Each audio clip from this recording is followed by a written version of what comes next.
Bienvenidos a esta nueva exploración profunda. Hoy tenemos entre manos un texto sumamente denso. Muy denso, diría yo. Sí, revelador y, para ser honestos, un poco desafiante para la mente. Totalmente. Vamos a sumergirnos en un análisis detallado del capítulo 3, La percepción inocente. Específicamente la sección 4, llamada El error y el ego. Que es una parte crucial de un material filosófico y espiritual profundamente transformador. Exacto. Y la misión principal en esta inmersión es desentrañar algo que, en algún nivel, es una experiencia humana completamente universal. Claro. Queremos entender cómo fue que nuestra mente llegó a dividirse. ¿De dónde nace ese miedo y ese conflicto interno que a veces parecen no dar tregua en el día a día? Ese ruido constante que no para. Tal cual. Y también entender cuál es la diferencia radical, según este marco de pensamiento, entre simplemente percibir el mundo y verdaderamente conocer. Y es un tema que resulta increíblemente pertinente. Porque, a ver si lo pensamos bien, cualquiera que esté interesado en el aprendizaje continuo o en la psicología... O simplemente en entenderse mejor a sí misma. Exacto. Cualquiera sea topando con esa sensación de exceso de información interna, o con ese agotamiento físico y emocional que produce el conflicto mental constante. Es que agota de verdad. Sí, a veces parece que la mente no se apaga nunca, que está siempre debatiendo consigo misma, proyectando escenarios catastróficos o repasando errores del pasado. Y lo interesante es que lo que este material nos ofrece hoy no es un consejo rápido de autoayuda. No, para nada. Es más bien una perspectiva arquitectónica casi estructural sobre por qué ocurre exactamente eso en nuestro interior. Y cómo el diseño mismo de nuestra percepción actual está programado para generar ese agotamiento. Bien dicho. Bien, vamos a desglosar esto. El texto arranca afirmando que las capacidades que poseemos actualmente, esas de las que tanto nos enorgullecemos... Nuestra inteligencia, nuestra capacidad de análisis. Sí, todas esas no son más que sombras de nuestra verdadera fuerza. Sostiene que todas las funciones mentales que utilizamos hoy en día están divididas, operan desde la incertidumbre y por lo tanto son susceptibles de ser cuestionadas constantemente. O sea, operamos en un estado de duda permanente. Básicamente. Y por eso el conocimiento genuino nos está vedado. Nos movemos en el terreno de la opinión y la interpretación, nunca de la certeza. Lo fascinante de esto es la distinción técnica que hace el material entre lo que llama el espíritu y lo que llama la percepción. Que son cosas muy distintas aquí. Muy distintas. Y para entender el argumento, hay que dejar de lado las definiciones religiosas tradicionales por un momento. Hay que ver cómo este texto en particular define los términos. Claro, hacer a un lado lo que ya creemos saber. Exacto. El autor explica que el espíritu no tiene niveles. Existe en un estado puro, gozando de una unidad perfecta en lo que denomina la Trinidad. Y ahí hay que aclarar algo importante. Cuando habla de la Trinidad, aquí no se refiere necesariamente al dogma de una iglesia. No. Lo utiliza como un símbolo de totalidad inquebrantable. Una creación que no tiene fisuras, no tiene jerarquías y no tiene partes fragmentadas. Todo es uno. Todo es uno. Sin embargo, la percepción es algo completamente distinto. La percepción nació de lo que el texto llama la separación. La famosa separación. Sí, y al ocurrir esta separación se generaron niveles, grados y diferencias. El problema fundamental, la raíz de nuestro agotamiento mental, es que todo conflicto surge precisamente como consecuencia de este concepto de niveles. A ver si entiendo bien. Es como si tuviéramos un espejo gigante y perfectamente liso. Me gusta esa imagen. Ese espejo intacto sería el estado de conocimiento o de espíritu. Refleja la totalidad sin distorsión alguna. Pero de pronto ocurre esa separación teórica y el espejo se rompe en 1000 pedazos. Y ahí entra la percepción. Claro, la percepción sería intentar entender la realidad mirando a través de esos fragmentos sueltos. Y ahí entramos de lleno en lo que podríamos llamar la caída del conocimiento a la percepción. Es una analogía brillante la del espejo roto. Porque el texto nos lleva a ese momento y nos dice que antes de que esta separación introdujera la idea de grados, la percepción simplemente no existía. Es difícil de imaginar para nosotros. Muy difícil, porque percibir, o sea, ver, oler, juzgar, comparar, es todo lo que hacemos. Pero el argumento es que antes de eso, la mente solo deseaba gozar de un conocimiento puro y unificado. Y el texto es muy metódico al explicar cómo ocurrió esta transformación en la función de la mente. Señala que la conciencia, que es el nivel exacto donde opera la percepción, fue la primera división. La primera grieta en el espejo. Exactamente. Se introdujo en la mente después de esa separación inicial. Y esto cambió por completo nuestra naturaleza. Convirtió a la mente de un instrumento puramente creador a un instrumento puramente perceptor. Ya no estamos creando desde un estado de totalidad. No. Estamos simplemente percibiendo, interpretando y juzgando desde la división de esos fragmentos. Y el conocimiento real nos queda bloqueado por una razón muy específica. ¿Cuál es esa razón? El texto menciona que en este estado fragmentado se percibe sin amor. Uf, ese detalle de percibir sin amor me parece crucial, porque percibir sin amor no significa necesariamente ser una persona malvada. No, para nada. Creo que se refiere a percibir desde el aislamiento, desde el interés propio, viendo a los demás como elementos separados que pueden ser una amenaza. Totalmente. Y hay una idea en el análisis que ilustra perfectamente por qué hay tanto caos en esa mente perceptora. Plantea que los niveles creados por la separación están obligados a estar en conflicto constante. Obligados. No es opcional. Exacto. ¿Y por qué? Porque, cito textual, ninguno de ellos significa nada para los demás. Imaginemos una gran empresa, donde los departamentos de ventas, recursos humanos y finanzas no solo no hablan el mismo idioma, Sino que ni siquiera reconocen la existencia del otro. tal cual. No reconocen la validez de los otros, no comparten objetivos. El conflicto ahí es absolutamente inevitable, porque la estructura misma está diseñada desde la desconexión. Y al estar divididos, cada nivel, cada fragmento de ese espejo, tiene su propia agenda fabricada. Y aquí es donde entra en juego uno de los conceptos más complejos. Y quizá más mal entendidos. Sí, de la psicología y la espiritualidad, el papel del ego. Claro, el famoso ego. En toda esta anatomía de la mente confundida, la conciencia pertenece legítimamente al ámbito del ego, pero el documento define al ego de una manera muy particular. Lo despoja de esas connotaciones de simple arrogancia. No es solo ser creído. No. Lo describe como un intento erróneo de la mente de percibirse tal como desea ser en vez de como realmente es. O sea, el ego no es nuestra identidad real. Para nada.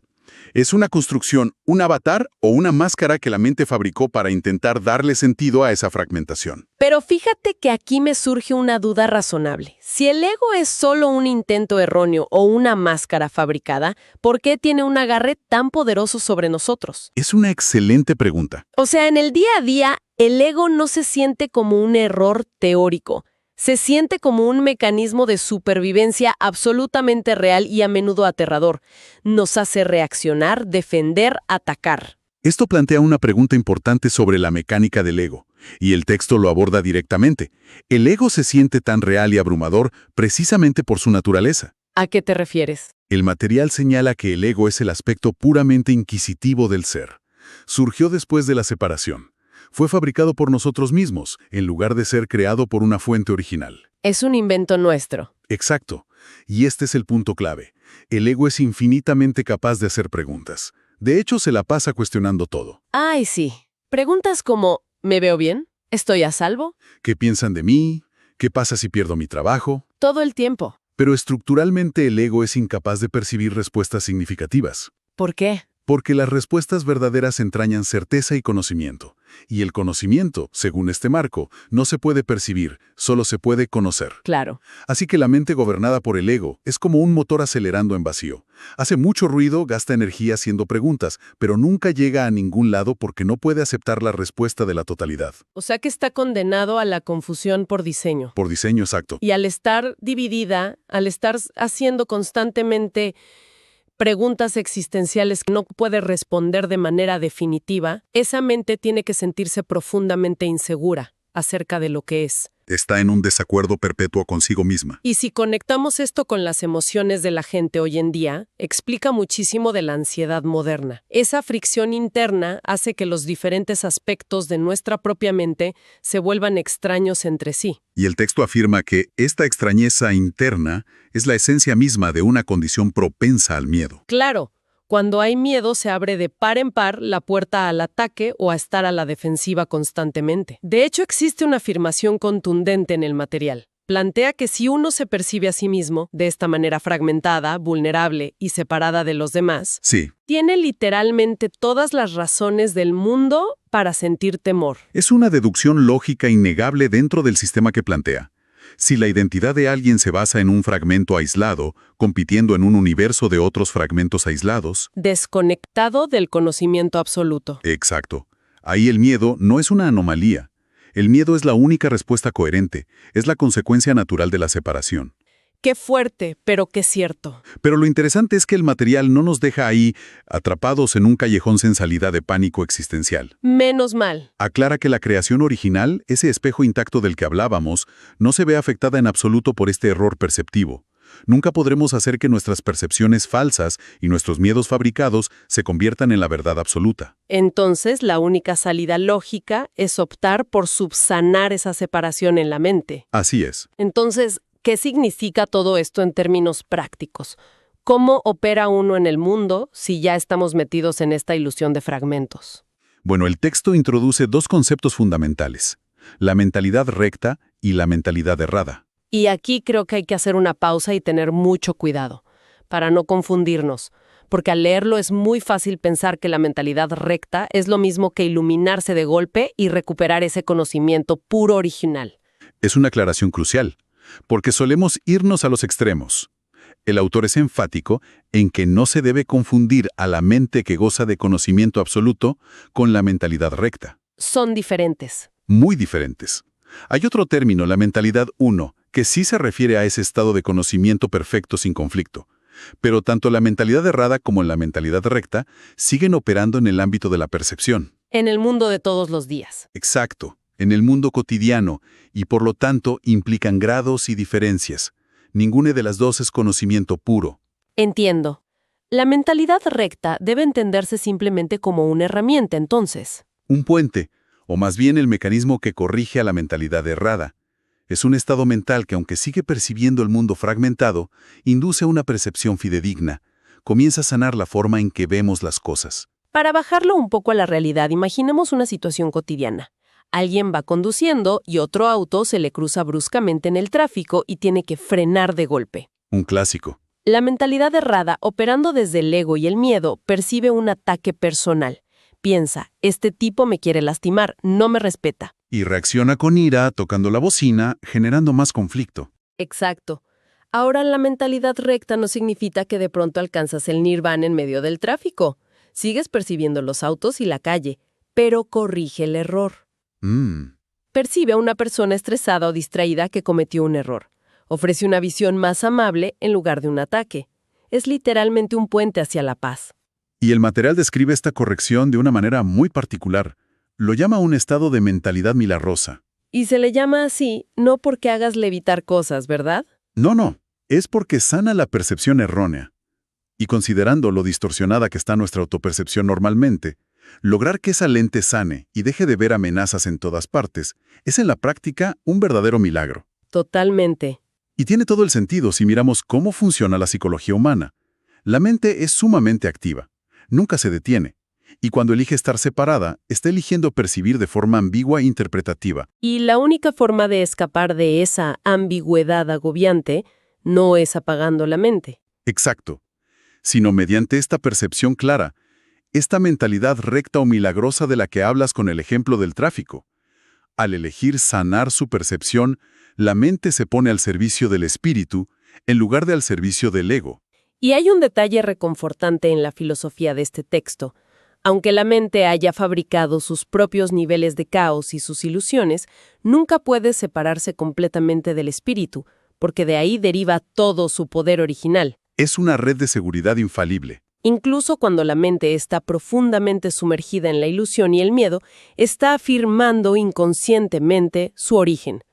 Porque si no tuviera esa energía original detrás, simplemente dejaría de existir. Y como su naturaleza base es eterna, dejar de existir es imposible. Porque hasta ahora hemos hablado de la mente, del espíritu, de la percepción, que son conceptos bastante abstractos e internos. Sí, muy teóricos hasta ahora.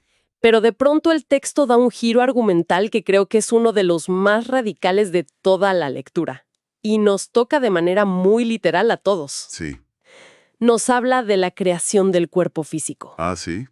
El argumento que presenta es que la misma capacidad de percibir fue lo que hizo que el cuerpo fuese posible. La lógica es implacable si lo piensas dentro de sus reglas. A ver, explícalo. Si la mente decide que quiere percibir grados, separar y observar, necesita percibir algo, y necesita percibirlo con algo. La necesidad de experimentar la separación requirió un límite físico. Es una deducción interesantísima desde la ontología de este marco de pensamientos. Sí, La percepción es por definición una función interpretativa y un proceso que requiere un observador y un objeto observado. requiere dualidad. Exacto. Para que esa ilusión de separación pareciera real, la mente requería un instrumento denso, un límite. Y esa misma función nos llevó a una conclusión que el texto considera la trampa definitiva del ego. La trampa en la que todos caemos. En un intento desesperado de escapar del tremendo conflicto interno que la mente había provocado al separarse, llegó a la falsa conclusión de yo soy mi cuerpo. ¡Wow! Pasamos de usar el cuerpo como una herramienta de experiencia a identificarnos completamente con él. En un intento de darle solidez y permanencia a una ilusión que en el fondo sabemos que es muy frágil. Es como buscar refugio en la misma herramienta que nos mantiene percibiendo el mundo en fragmentos. Tal cual. Y esto genera un efecto dominó bastante dramático para la mente dividida. Porque claro, ¿qué pasa con el espíritu, con ese estado de conocimiento original en medio de todo este drama corporal? Queda relegado. El documento plantea que el espíritu goza de conocimiento absoluto y es incapaz de albergar oscuridad o conflicto. Por lo tanto, no podía aceptar esta pérdida de poder, esta reducción del ser infinito al nivel de un cuerpo físico limitado. Si conectamos esto con el panorama general, nos lleva a entender una de las dinámicas más profundas de la resistencia humana. A ver, Al identificarnos casi exclusivamente con el cuerpo y sus necesidades de supervivencia, el espíritu se volvió casi inaccesible a la mente consciente, y por supuesto completamente indescifrable para el cuerpo físico en sí. lógico. Y ocurrió algo trágico pero predecible en nuestra psicología. A partir de ese momento de identificación total con el ego y lo físico, empezamos a percibir al espíritu, o a esa verdad absoluta de unidad, no como nuestro hogar original, sino como una amenaza. Que alguien perciba la luz, la paz o la unidad como una amenaza suena completamente contradictorio a primera vista. Sí, suena loco. Pero el texto utiliza una metáfora para explicar lo que es clarísima.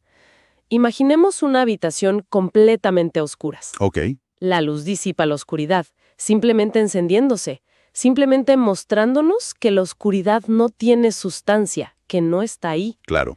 Ahora, para una mente que ha construido absolutamente toda su identidad, sus problemas, su sentido del yo, su historia personal, su ego, Todo basado en esa oscuridad. exacto, basada en esa oscuridad y en esa separación. Que se encienda la luz parece un acto de agresión.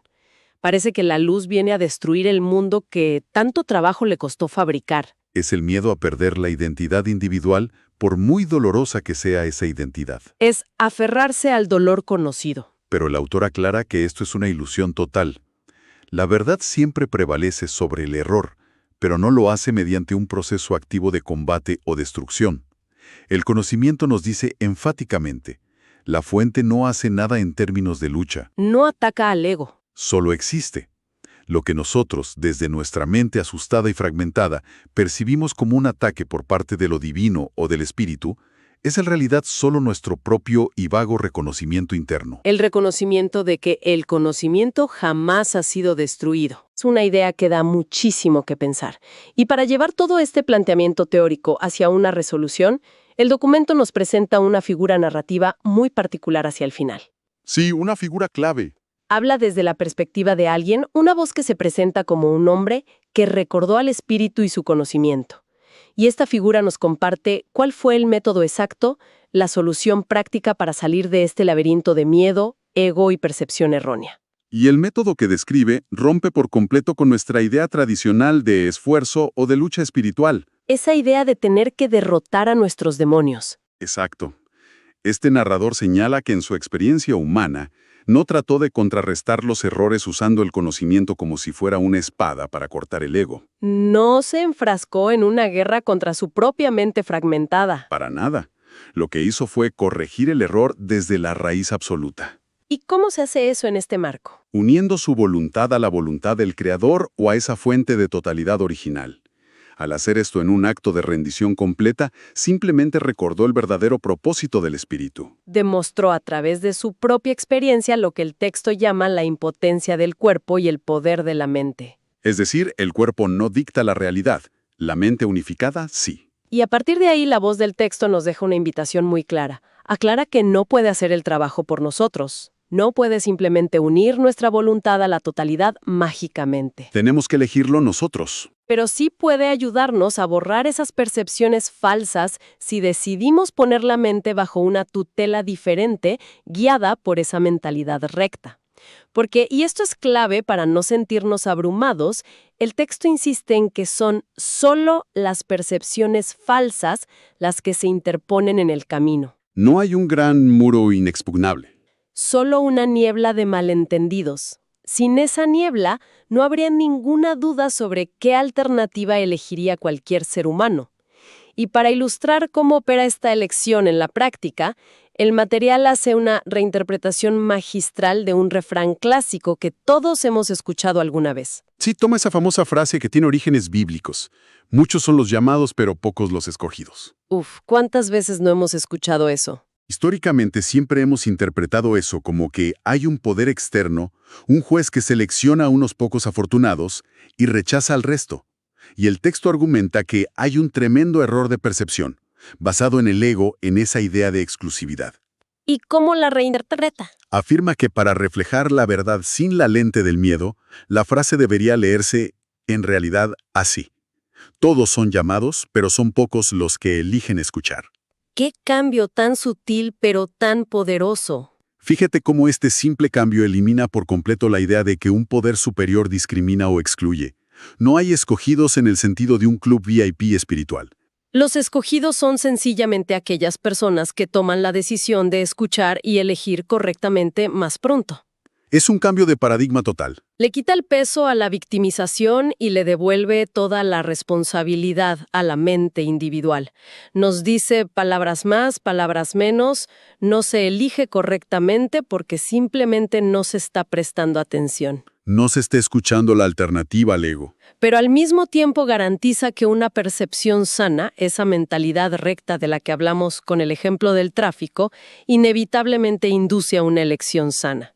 Es un proceso natural. Y concluye toda esta sección con una promesa final que ofrece un inmenso consuelo frente a todo el duro análisis previo. Ese análisis sobre el miedo, el ego y el agotamiento mental que vimos al principio. Nos recuerda que más allá de todas nuestras fabricaciones complejas, de nuestros dramas y de la ilusión de estar fragmentados, la fuente original y las creaciones verdaderas permanecen a salvo. ¡Qué alivio! Esa totalidad sabe que la creación falsa, los miedos proyectados, en realidad no tienen peso sustancial.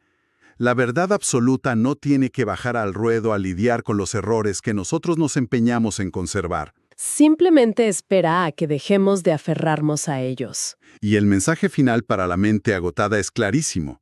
Las mentes sanas pueden tomar esta decisión de corregir su percepción ahora mismo, y al hacerlo hallarán descanso genuino. Porque se establece que la única realidad verdadera, el único lugar donde somos plenamente conocidos y no solo percibidos, es en un estado de paz. Así es. Qué recorrido tan intenso, revelador y la verdad muy confrontativo hemos hecho hoy por las páginas de este texto. Bastante profundo. Para hacer una síntesis ágil y recoger el gran valor práctico de lo que hemos explorado hoy, hemos visto el viaje conceptual desde un estado original de unidad y conocimiento absoluto hasta esa separación teórica que fragmentó la mente y creó los niveles. Vimos cómo de esa fractura nacieron la conciencia y la percepción. Y cómo nosotros mismos inventamos al ego como una máscara constante y al cuerpo como un instrumento de límite para intentar anclarnos en esa ilusión de separación. Entendimos que esta fragmentación inevitablemente nos llenó de miedo al hacernos sentir divididos y vulnerables. Al punto de llegar a percibir nuestra propia esencia luminosa, la verdad, como si fuera una amenaza a nuestra identidad. Pero y aquí está el puente de salida, la adopción de esa mentalidad recta, esa voluntad de sanar nuestra percepción en el día a día, actúa como la herramienta milagrosa. Es el mecanismo práctico para dejar de fabricar miedos y comenzar a corregir el error desde la raíz. Y creo que esa es la relevancia diaria de todo este análisis profundo. Nos proporciona un mapa para identificar exactamente cuándo estamos cayendo en la trampa del agotamiento. Esa necesidad constante y frenética de juzgar a los demás. De cuestionarlo todo desde la inseguridad de percibir siempre jerarquías, diferencias y separación entre nosotros. Todo eso no es la realidad. Son simplemente mecanismos de defensa de un ego intentando justificar febrilmente su propia existencia. Reconocer que esa mente inquisitiva que opera desde el miedo nunca jamás va a encontrar respuestas reales que la satisfagan es el primer paso vital. Es el inicio del camino para dejar de percibir amenazas fantasmas en nuestro entorno laboral, en nuestras relaciones y en nuestro interior, donde en realidad, según este marco filosófico, solo hay luz y conocimiento esperando pacientemente a ser recordado. Absolutamente. Es un mapa para dejar de pelear contra sombras. Y para despedirnos, tras esta inmersión, queremos dejar a la audiencia con una reflexión para masticar y llevarse consigo durante el resto del día. Si consideramos, como propone este profundo análisis, que nuestra propia forma de experimentar la vida física, nuestras inseguridades y todas nuestras ansiosas percepciones nacieron originalmente de un profundo y antiguo deseo de separación y de movernos en la ambigüedad, ¿cómo cambiaría la experiencia de estar vivo mañana por la mañana, justo en el momento de despertar, si por un solo instante decidiéramos de manera consciente dejar de interpretar febrilmente el mundo que nos rodea para defendernos y en su lugar simplemente nos permitiéramos conocer desde la quietud absoluta de la mente? Es una pregunta que invita a una transformación total no solo de un momento, sino de toda la forma en que habitamos nuestras jornadas. Sin duda alguna. Muchas gracias por acompañarnos en esta exploración analítica a través de conceptos tan desafiantes e iluminadores. Nos encontraremos muy pronto en la próxima inversión profunda.